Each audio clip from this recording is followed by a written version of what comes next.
কোরবানির কিছু মসলা মসাইল গত জুমা তো আমি বলেছি, আজকেও কিছু বলবো, আপনারা শুনবেন তো? দরকার আছে না শোনার? আমরা যখন কোরবানি করব, গরু, মহিষ, উট, বেড়া, দুম্বা, ছাগল, এগুলো ছাড়া অন্যগুলো দিয়ে কোরবানি করা যাবে না। যেমন নীল গাই কোরবানি করতে পারবেন না, হরিণ দিয়ে আপনি কোরবানি করতে পারবেন না, গয়াল দিয়ে কোরবানি করা যাবে না, 5 বছরের কম উট দিয়ে কোরবানি হবে না। যখন গরু কিংবা মহিষ জবে করব, মিনিমাম এটার বয়স 2 বছর হতে হবে। ছাগল, বেড়া, দুম্বা এগুলোর বয়স কমপক্ষে 1 বছর হতে হবে।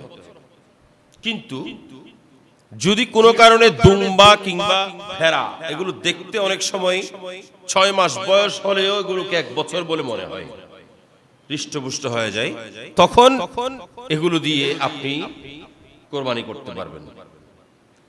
1 বছরের মতো দেখা গেলে তখন কোরবানি করতে পারবেন, নয়তো আপনাকে অবশ্যই 1 বছর পূর্ণ হতে হবে। 1 বছর পূর্ণ হওয়া ছাড়া কোরবানি করা যাবে না।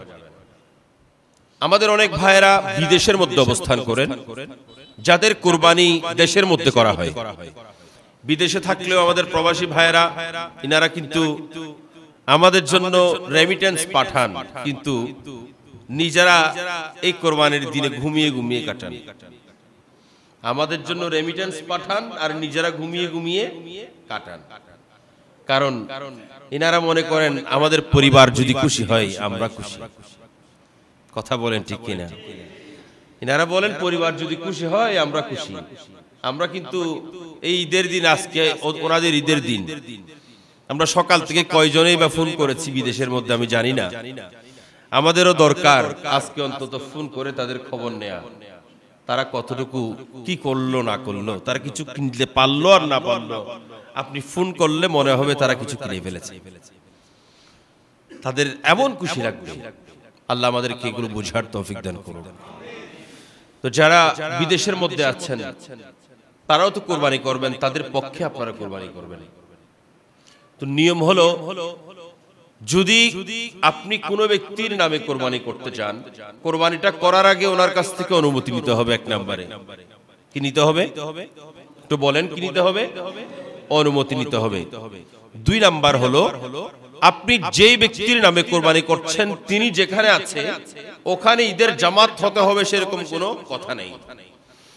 এই পশুটা যে জায়গার মধ্যে আছে ওই জায়গার মধ্যে ঈদের জামাত শেষ হয়ে গেলে আপনি পশুটা জবে করতে পারবেন, ওনার নামে আপনি কোরবানি করতে পারবেন।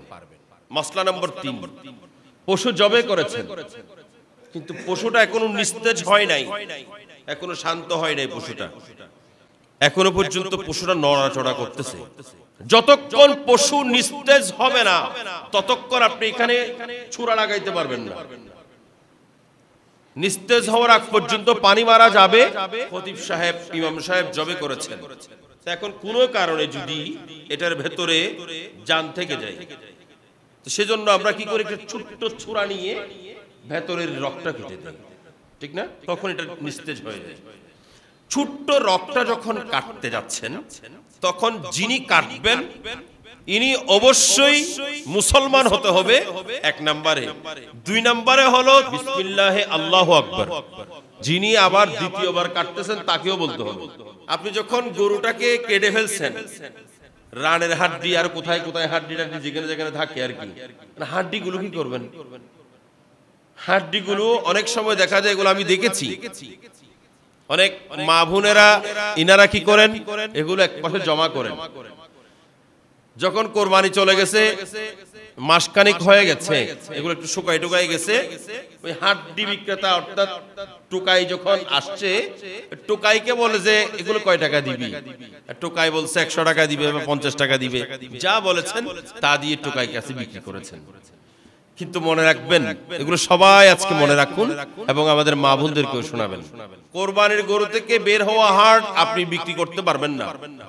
এগুলো হয়তো আপনাকে কোনো গরিবকে দিয়ে দিতে হবে, নয়তো আপনি যদি বিক্রি করেন ওই বিক্রিলব্ধ টাকা এগুলো আপনাকে দান করে দিতে হবে। আমার কথা কি বোঝা গেছে? সবাই একটু ক্লিয়ার? কি করব? হাড় এগুলো বিক্রি আমি 1 নম্বরে আমি বিক্রি করব না। যদি করি মনে করেন আমি এদিকে রেখে দিচ্ছি, কেউ নিচ্ছে না, তো আমি বিক্রি করে দিলাম। বিক্রি করে দিয়ে যা টাকা বিক্রি করার পরে যা টাকা আসছে এগুলো আমি গরিবের মধ্যে দিয়ে দিব, গরিবকে দিয়ে দিব, দান করে দিব, সদকা করে দিব, এগুলো আমি খেতে পারবো। শুধু আমরা জানি তো চামড়া খাওয়া যাবে না, বুড়ি খাওয়া যাবে না, কিন্তু আমরা জানি না যে হাড়ও খাওয়া যাবে না বা হাড়ের পয়সাও খাওয়া যাবে না, সেটাও জানি না। এরপর আসুন, অনেক গরিব মানুষ আছেন যারা শখ করে কুরবানি করেন, আছে না? অনেক গরিব মানুষ কি করেন? শখ করে কুরবানি করেন। কোন দরিদ্র ব্যক্তির উপর কুরবানি ওয়াজিব নয়, কারণ এখানে একটা নেসাবের ব্যাপার আছে। 7.5 তোলা স্বর্ণ, 52.5 তোলা রূপ্য পরিমাণ টাকা যদি আপনার কাছে থাকে, অর্থাৎ 7.5 তোলা স্বর্ণ মানে তো অনেক টাকা, কিন্তু 52.5 তোলা রূপ্য মানে এত বেশি টাকা নয়, অতিরিক্ত হলে 90,000 টাকা। 52.5 তোলা রূপের মূল্য 90,000। 90,000 টাকা কারো যদি জমা থাকে তেনাকে অবশ্যই কোরবানি করতে হবে। তবে এখানে আপনি বলবেন হুজুর 90,000 টাকা গুলো তো 1 বছর জমা নেই, না, কোরবানির জন্য নেসাবের হিসাব হলো কোরবানির জন্য 1 বছর জমা থাকতে হবে না।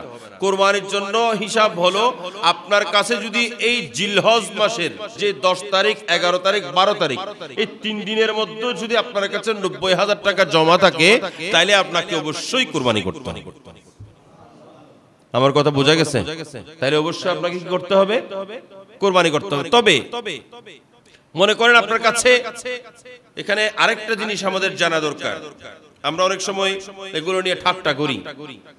অনেক মানুষ যার কাছে দেখা যাচ্ছে উনি একেবারে পরিষ্কার কাপড় পরেছেন, সাদা সিধা সুন্দর কাপড় পরে যান, ওনার কাছে বিল্ডিংও আছে, ঘর আছে, যে বিল্ডিং উনি থাকেন, আবার ওনার কাছে গাড়িও আছে, যে গাড়ি উনি ইউজ করেন, কিন্তু কোরবানি যখন এসেছেন কোরবানি করতে পারেননি।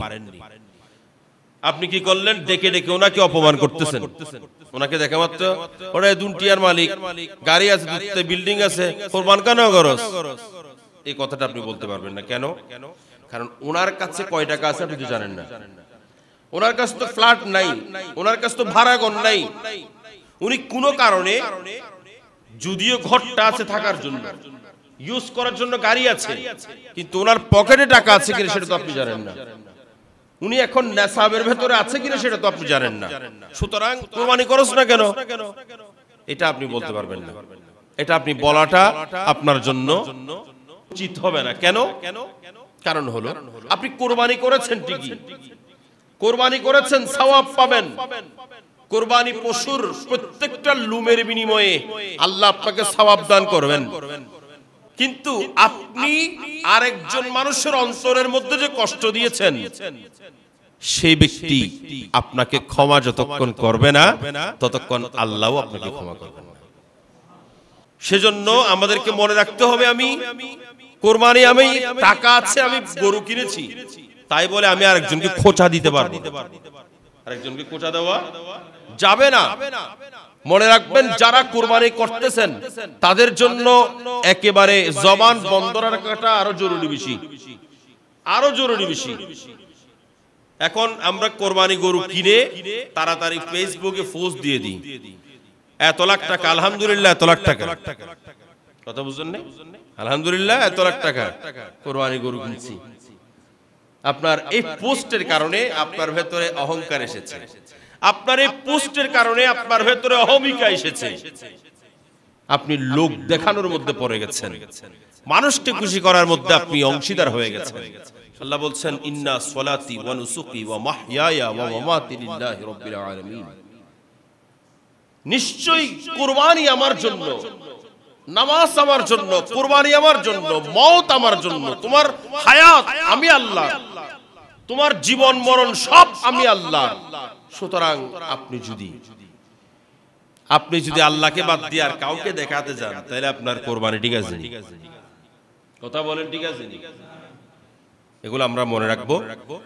আমি বলছিলাম, পুরো গরিব মানুষ কোরবানি তার উপর ওয়াজিব নয়, কিন্তু সে যদি কোনো কারণে কোনো পশু কোরবানি করার মানসে কিনে ফেলেছে, কোরবানি করার নিয়তে কিনে ফেলেছে, তাহলে সেই ব্যক্তি এই পশু দিয়ে অবশ্যই কুরবানি করতে হবে, তার উপর তখন কুরবানি ওয়াজিব হয়ে যাবে। আমার কথা কি বুঝছেন? গরিব মানুষের উপর যার কাছে নেশাব পরিমাণ সম্পদ নাই, 90,000 টাকা এখন জমা নাই, তার জন্য তো কোরবানি নেই। এখন সে শখ করে একটা পশু কিনছে কোরবানি করার জন্য, এখন ওই ব্যক্তি পশু যখন কিনে ফেলেছে কোরবানি করার জন্য, তার উপর ওয়াজিব হয়ে গেছে। সে এখন আর কোরবানি না করে পারবে। কোন ধনী ব্যক্তি যার উপর কোরবানি ওয়াজিব হয়েছে এমন কোন ব্যক্তি যদি পশু কিনে ফেলেছেন কোরবানি করার জন্য, কিন্তু দেখা যাচ্ছে ওনার কাছে কেউ এসে একটা ভাগ কিনতে চাইল, কাউকে শেয়ার নেওয়ার জন্য কোন একজন ব্যক্তি গেলেন, এখন উনি যদি চান কাউকে শেয়ার হিসাবে গ্রহণ করতে পারবেন। আমার কথা কি বুঝেছেন? যদি কোন ধনী লোক চাই উনি শেয়ার হিসাবে কাউকে ঢুকানোর জন্য গরু কিনে ফেলার পরে, মহিষ কিনে ফেলেছেন, উট কিনে ফেলেছেন, ছাগলের মধ্যে তো আর হবে না, গরু মহিষ উট এগুলোর মধ্যে যেহেতু 7 ভাগ আছে, তাহলে 1 ভাগ কাউকে দেওয়ার জন্য বা 2 ভাগ কাউকে দেওয়ার জন্য তিনি মনস্থ করে ফেলেছেন গরু কেনার পরে। গরু পশু কেনার পরে, কেনার আগে না, পশু কেনার পরে কিনছেন, কিন্তু তখন উনি একা করবেন। কেনার পরে আবার একজন যখন এসে বললেন, ওনার বন্ধু বান্ধব কেউ বললেন, ভাই আমি তোমার সঙ্গে একটা ভাগ কিনতে চাই, তোমার সঙ্গে আমি কুরবানি দেব। আপনি যদি চান তাকে ওই একটা ভাগ আপনি দিতে পারবেন কুরবানি করার জন্য। ওনার ভাগের যে অংশটা, যে টাকাটা আপনাকে দিবেন, আপনি যদি চান সেটা আপনি গ্রহণও করতে পারবেন, তবে উত্তম হলো ওই টাকাটুকু আপনি দান করে দেয়া, ওই টাকাটা দান করে দেয়া, এটা উত্তম। কিন্তু করতে পারবেন বা শেয়ার দান নিতে পারবেন। কিন্তু কোন গরিব যদি, কোন গরিব মানুষ একটা পশু কিনছে, একটা গরু কিনে ফেলছে, একা গরু কিনে ফেলছে যে উনি কুরবানি করার নিয়তে, এখন কিনার পরে দেখতেছেন যে টাকাটুকু কম আছে, শেয়ারদারও একটা পাইয়ে গেছে, অনেক আছে না, বলে যে আমাকে তোমার সঙ্গে শেয়ার নাও। ও ঠিক আছে, আজ তো হারা একা মানুষ আমি, ঠিক আছে তোমাকেও আমি শেয়ার নিয়ে ফেললাম। না, কোন গরিব মানুষ অর্থাৎ নেশাব, যার কাছে নেশাব নাই, যার উপর কোরবানি ওয়াজিব হয় নাই, এমন কোন ব্যক্তি যদি নিজের ইচ্ছেই কুরবানি করতে চায়, কোরবানির পশু যদি কিনে নিয়েছেন, কিনে নেয়ার পরে সে আর কোন ব্যক্তিকে শেয়ার দিতে পারবে? সবাই বলেন পারবে। এটা হচ্ছে ফতোয়া। ধনীর জন্য ছাড় আছে, কারণ তার উপর কোরবানি ওয়াজিব ছিল। গরিবের উপর ছাড় নাই, কারণ তার উপর তো কোরবানি ওয়াজিব হয় নাই। সে যখন কোরবানি দিচ্ছে তাহলে নিজে থেকে দিতে হবে, এখানে আবার শেয়ার নিতে পারবে না। আমার কথা কি বুঝছেন? এই মশলাগুলো কিন্তু খুবই কঠিন, একটু মনোযোগ দিয়ে শুনবেন।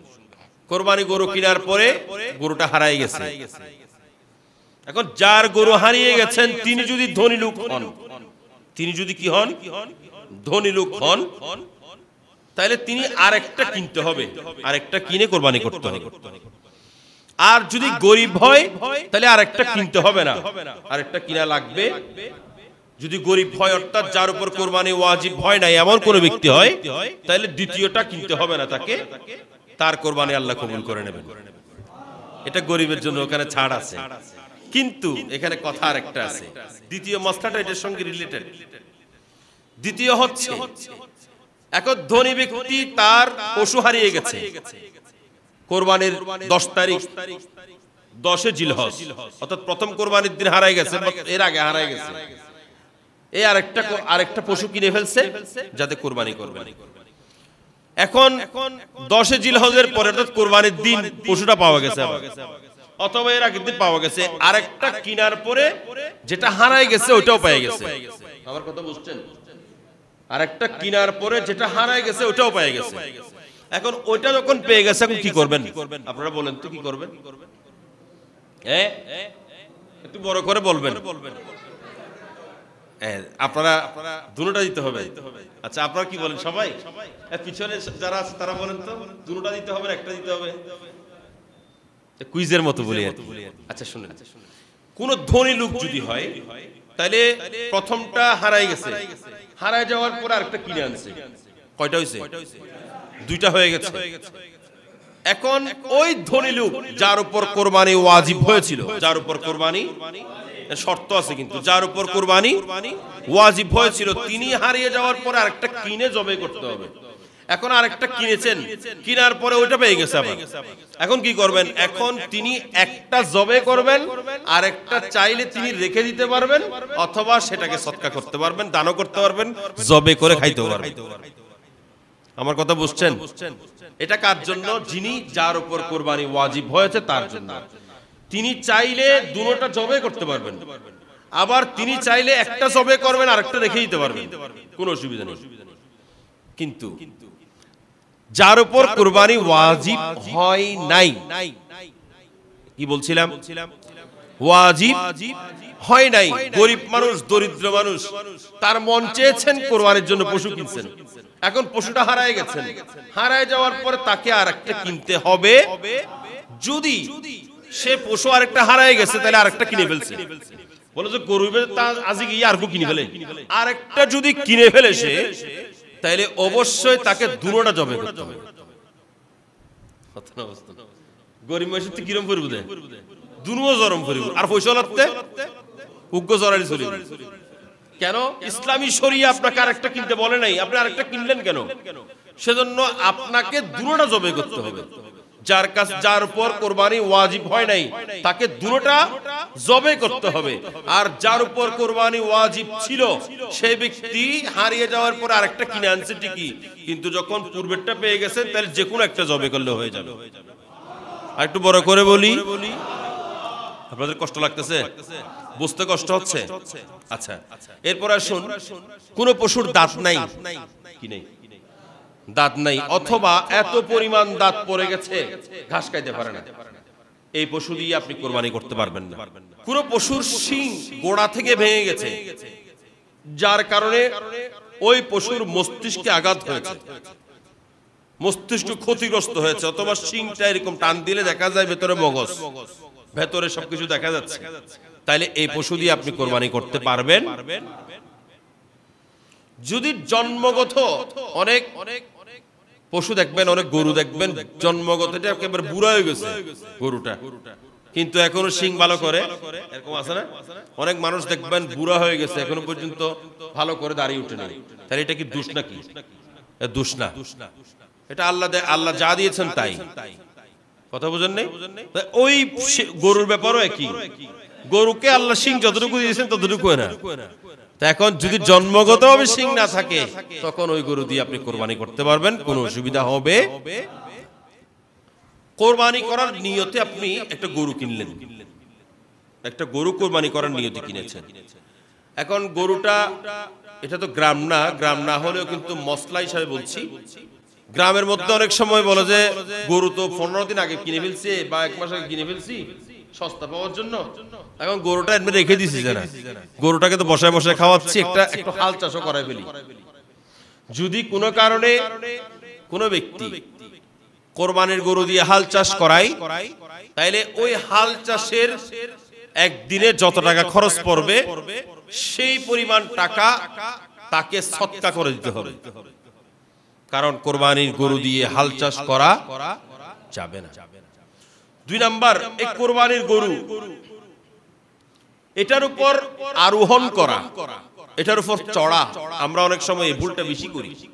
আমরা কি করি, ঘরের মধ্যে এনে আমাদের বাচ্চাগুলো খুশি হওয়ার জন্য বাচ্চাগুলোকে গরুর উপর তুলে দিয়ে বাস হাঁটাই, ছাগলের উপর বসাই দিই, তারপর হাঁটাই, বাচ্চা খুশি হচ্ছে, আপনারও খুশি লাগতেছে, আপনি ছবিও তুলতেছেন, ভিডিও করতেছেন, এখন তো মোবাইল সবার হাতে আছে, ভিডিও করতেছেন বাচ্চাকে নিয়ে। নো, এটা করা যাবে না। এটা যদি করেছেন, আপনি এই ছাগল থেকে আপনি বা এই গরু থেকে আপনি উপকার নিয়েছেন, আপনি যদি ওই গরু থেকে কিংবা ছাগল থেকে উপকার নেন, সেটা আপনার জন্য জায়েজ, সেটা আপনার জন্য জায়েজ, সেজন্য এটা করা যাবে না। 3 নম্বরে, কোন গরু কিংবা ছাগল আপনি কিনলেন, এখন ওটার দুধ দহন করছেন, যদি মনে করেন যে দুধ বেশি হয়ে গেছে, দোহন করতে হবে, বা আপনার দোহন করতে মন চাচ্ছে, বা আপনি কোনো কারণে দোহন করতে হচ্ছে, আপনি দোহন করলেন, দোহন করার পরে এটা আপনি খাইতে পারবেন না। দুধ দোহন করার পরে এটা কোনো গরিব মানুষকে দান করে দিতে হবে, সদকা করে দিতে হবে। আর যদি আপনি ভুলক্রমে খেয়ে ফেলেছেন, ভুলক্রমে খেয়ে ফেলেছেন, যেই পরিমাণ খেয়েছেন সেই পরিমাণ টাকা দান করতে হবে। আমার কথা বুঝছেন? এটা কিন্তু খুবই গুরুত্বপূর্ণ মসলা, কারণ আমরা এই ভুলটা বেশি করি। ওই গরুর দুধ কিংবা ওই ছাগলের দুধ আপনি খাইতে পারবেন না, এগুলো কি করতে হবে? দান করে দিতে হবে। যদি আপনি খেয়ে ফেলেছেন, টাকা দিয়ে ফেলতে হবে। যতটুকু খাইছেন, বলছেন আয় দুন টিয়া দিয়ে গরু কিনলাম, আর গরুর দুধ আয় হায় দিয়ে আবার টিয়া হারে দিতাম, আছে না? আপনার গরুর দুধ আপনি খাইছেন, টাকা খাকে দিবেন। আরে ভাই, এটা আপনার গরু না তো, আপনি যখন কিনছেন কুরবানির জন্য, এটা আপনার হয় না, আর এটা আপনার নাই তো। ইন্না সলাতি ওয়া নুসুকি ওয়া মাহইয়ায়া ওয়া মামাতি লিল্লাহি রাব্বিল আলামিন, এটা আল্লাহর জন্য হয়ে গেছে, এটা আপনার নাই, মালিকানা আপনার নাই এখানে। তো আপনি কি করবেন? আপনি ওই টাকাগুলো আল্লাহর তো দিতে পারবেন না, এগুলো আপনি দান করে দিতে হবে, সদকা করতে হবে, আল্লাহর বান্দাদেরকে বিলাই দিতে হবে। কোন গরু কিংবা মহিষ, ছাগল জবেহের পরে যদি, অনেক সময় দেখা যায় আমরা গরু ছাগল কিনেছি সস্তার জন্য, খারুল কিনেছি কিংবা গাই কিনেছি, কোনো অসুবিধা নেই, আরো আফজল, আরো ভালো, এখানে কোনো অসুবিধা। অনেক সময় আমরা দেখা যায় হারল গরু কিনছে, গাই গরু কিনছে, এইটারে নিয়ে পাইছে, এই হদে ম্যাডাম লই সুজে না, বলে না ম্যাডাম লই সুজে। আরে ভাই, ম্যাডাম ঘরের টাকে এত পছন্দ করেন, বাজার থেকে যখন গরু একটা ম্যাডাম কিনে আনছে, তখন কেন আপনার এত খারাপ লাগে? তখন মেয়েরাও বলে ম্যাডাম কাকুলো ইস্যুস, কিরে তুমি নিজেই তো ম্যাডাম, ম্যাডাম আল্লাহ সমস্যা কি? কথা বুঝেন নাই? গাবি দিয়ে কোরবানি করার কোনো অসুবিধা, খারুল দিয়ে কোরবানি করা কোনো অসুবিধা। কোন পশু পেটের মধ্যে কি হয়ে গেছে? বাচ্চা হয়ে গেছে।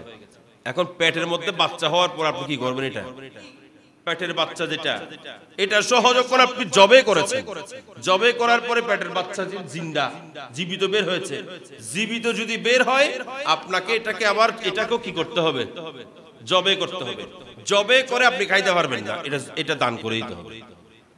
জবে করে বাচ্চাটা আপনি খাইতে পারবেন, সবাই বলি পারবেন, বাচ্চাটা আপনাকে দান করে দিতে হবে। আর যদি আপনি কোরবানির জন্য গরু কিনছেন, গরু কেনার পরে যেদিন জবে করবেন এর আগের দিন বাচ্চা দিয়ে ফেলছে, আছে না? এর আগের দিন বাচ্চা দিয়ে ফেলছে, এখন কি করবেন? এখন আপনি ওই বাচ্চা যেটা দিয়ে ফেলেছে জবে করার আগে, ওই বাচ্চাটা আপনাকে পুরোটা জিন্দা সদকা করতে হবে। কি করতে হবে? জিন্দা সদকা করে দিতে হবে। এটা জবে করা যাবে না। আর যদি খামোকা আপনি জবে করে ফেলেছেন, জবে করার পরে সবকিছু সদকা করে দিতে হবে। আমার কথাটা কি ক্লিয়ার? বুঝছেন আপনারা? আচ্ছা, এটা লাস্ট মশলা বলে দিই। ঘরের মধ্যে বাবা আছেন কিংবা মা আছেন, অসুস্থ হয়ে গেছে হঠাৎ, এটা সবার ক্ষেত্রে হয়, হঠাৎ অসুস্থ হয়ে গেছেন, সবাই ক্লিনিকে দৌড়াদৌড়ি করতেছেন, আইসিইউতে ভর্তি করাইছেন, সবাই ওখানে। এখন কোরবানি করা গেছে? কথা বলেন না, কোরবানি করা গেছে? কোরবানি করা হয় না তো, কারণ কোরবানি কে করবে? সবাই তো ক্লিনিকে। এই মুহূর্তে আপনি কি করবেন?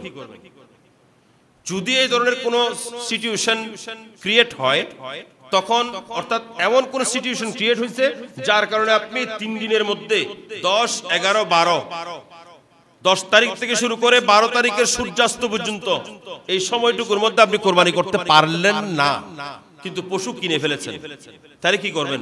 যদি পশু কিনে ফেলেন, যদি পশু কিনে ফেলেন, তাইলে আপনাকে ওই পশু সদকা করে দিতে হবে। কি করতে হবে? সদকা করে দিতে হবে, দান করে দিতে হবে। আর যদি পশু কিনেন নাই, পশু কিনেন নাই, কারণ কিনার সুযোগও পান নাই, কোরবানির আগের দিন কেউ অসুস্থ হয়ে গেছে, দৌড়াদৌড়ি শুরু হয়ে গেছে, কিনতেও পারেন না, তো কি করবেন? আপনার উপর কোরবানি ওয়াজিব, তো আপনি কি করবেন? তখন আপনি একটা ছাগলের মূল্য পরিমাণ টাকা আপনাকে সদকা করে দিতে হবে। একটু বড় করে বলি, তাহলে কি বলছিলাম, যদি কোনো ব্যক্তি কোরবানির দিনগুলোতে কোরবানি দিতে পারলো না, অসুস্থ হয়ে গেছে বা কোনো একটা সিচুয়েশন ক্রিয়েট হয়ে গেছে যার কারণে উনি পারতেছেন না, তো কি করবেন? তখন তিনি ওই পশু ক্রয় না করে থাকে, তাহলে একটা ছাগলের মূল্য ওনাকে অবশ্যই দান করে দিতে হবে, সদকা করে দিতে হবে। আর যদি পশু ক্রয় করে কিন্তু কোরবানি করতে পারেনি, তাহলে ওই পশু তাকে পুরো সদকা করে দিতে হবে। কথাটা বোঝা গেছে? আল্লাহ পাক আমাদেরকে যেই কয়েকটা মাসলা জানলাম এগুলোর উপর আমল করার তৌফিক দান করুক। আল্লাহ পাক আমি যা বলেছি, যে মাসলাগুলো বলেছি, এগুলো প্রত্যেকটা মাসলার বিনিময়ে 1000 রাকাত করে নফল নামাজের সওয়াব হয়েছে।